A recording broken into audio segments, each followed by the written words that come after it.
Young people have every reason to be enraged, and every issue they see, they look up, they get angry, and they see someone doing better than them, and then every day it is speedballed in their face that they are failing, that they are not doing as well as everyone around them. A guest on MSNBC pushed back hard on the boomer notion that young people today are lazy, entitled, and don't want to work, and pointed out the reasons why things are so much worse for young people now than they were for previous generations, particularly the boomers. Ana Kasparian had a lot to say about this. We're going to play the clip of this guest talking. We're going to play some clips of Ana Kasparian, and then I'm going to chime in. So first, let's take a look at this clip in its entirety. Young people have every reason to be enraged, and every issue they see, they look up, they get angry, and they see someone doing better than them, and then every day it is speedballed in their face that they are failing, that they are not doing as well as everyone around them. We have lost the script. Our kids are more anxious and more depressed and more obese and more addicted, and we have made a purposeful decision to let this happen by ensuring that people around this table stay wealthy at the cost of young people.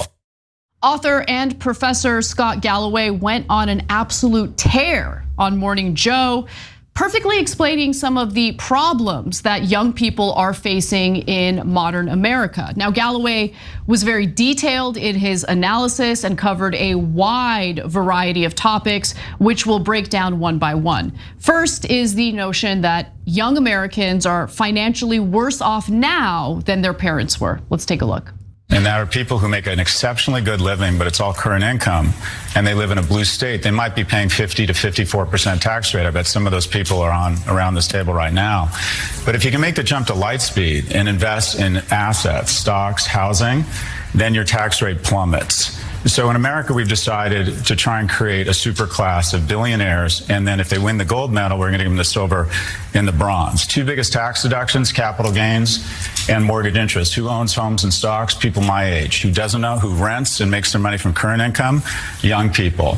So we've decided that the wealthiest people in the world should get exceptionally more wealthy. Minimum wage stuck at $9.25. Stock market is screamed up. The average 70-year-old is 72% wealthier than they were 40 years ago. The average person under the age of 40 is 24% less wealthy.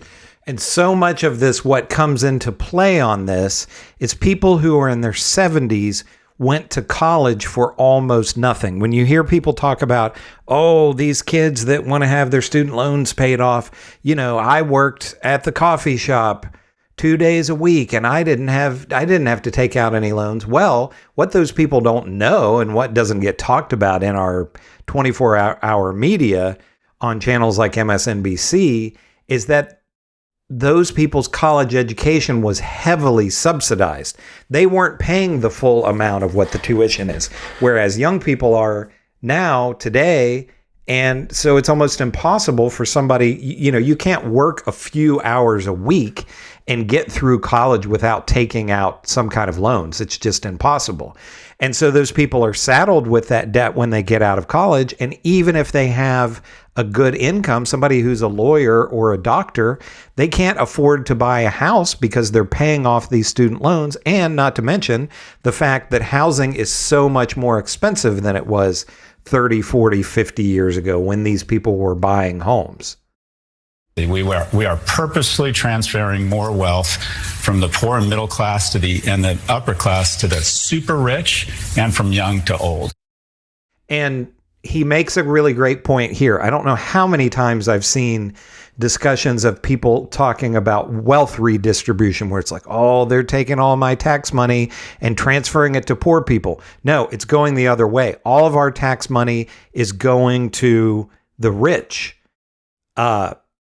Prior to Reagan, we had a tax rate from the 40s to the early 80s of anywhere from 70% to 90%, the top marginal rate. Anything over what would equate to $2 million today, around that, was taxed at up to 91%. That was the highest tax rate that we had. So people scream about a tax rate, you know, a 40, 50% when the truly rich were paying 70 to 90% just a few decades ago. Where has that wealth redistribution happened? Well, the rich people aren't paying it. The corporations aren't paying the tax. They were once paying 40 or so percent of the taxes. Now they pay about 10%. That all gets transferred to the middle class. So all of that money from the middle class is just funneling up to the rich people. Yeah, there's wealth redistribution. It's from the middle class to the rich. Man, look, he said a lot there. And there were points of his statement that really, really struck a nerve with me personally, really hit home. You know, he starts off by talking about the 55% tax rate if you live in a blue state. That includes the local taxes, state taxes, and federal taxes. And how you don't get the tax breaks if you haven't been privileged enough to afford astronomically priced houses, okay? You don't get the kind of tax benefits and deductions that people who have built a tremendous amount of wealth get to take advantage of. God, that really hit home for me. And then, by the way, you add that extra layer of feeling like the taxes that you pay don't actually go back to benefiting the community you live in. And Ana Kasparian is exactly right about this. You pay all these taxes, and where do they go? Do they go to really benefiting you? The powers that be, Democrats and Republicans, are against any kind of universal health care. We can't have Medicare for all. They're against using those tax dollars to subsidize education to make it cheaper or make it to where students don't have to pay tuition at all, which existed in California up until the time that Reagan was governor. So they don't actually want, all that happens is our tax dollars just continually go to fight wars in other countries. It doesn't go to us.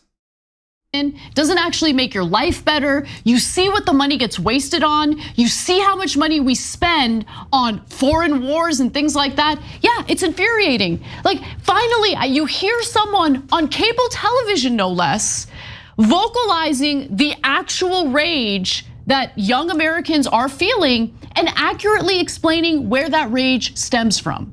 Quick break here to just say, if you would enjoy this content and you'd like to see more content like this, give me a like, a subscribe, comment on the videos. That all of those things help to grow the channel. Now let's get back to the video. He also said, like, look, this is a system that just seeks to benefit people, like the people sitting at this table.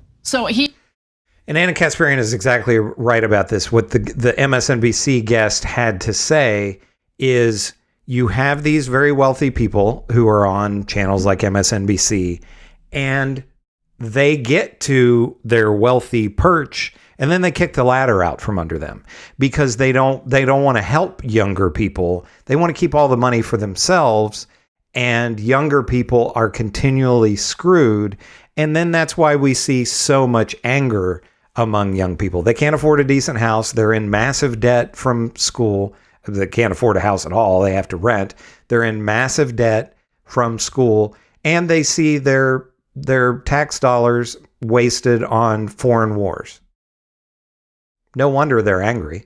He included himself in that equation, which I value that he said that. And I particularly like the fact that he's telling the truth and pointing out the reality involving these anchors on cable television, who I would venture to say are so disconnected from what ordinary Americans are facing.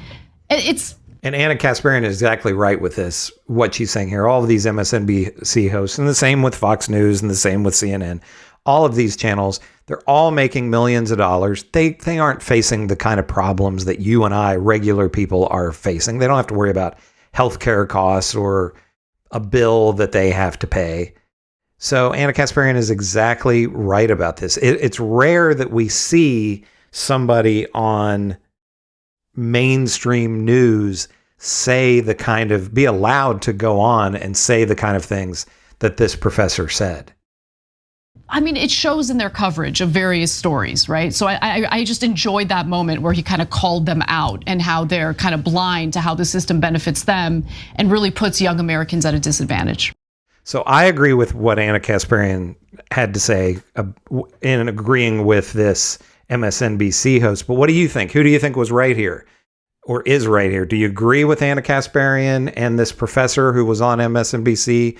Or do you think that young people actually have it easy and they're just whining and complaining? I don't think that's the proper narrative because they have it worse in a lot of ways, as was outlined in this video, than previous generations. But tell me your thoughts. Make sure to comment about what Ana Kasparian had to say here. Give me a like and subscribe, and I will see you in the next video.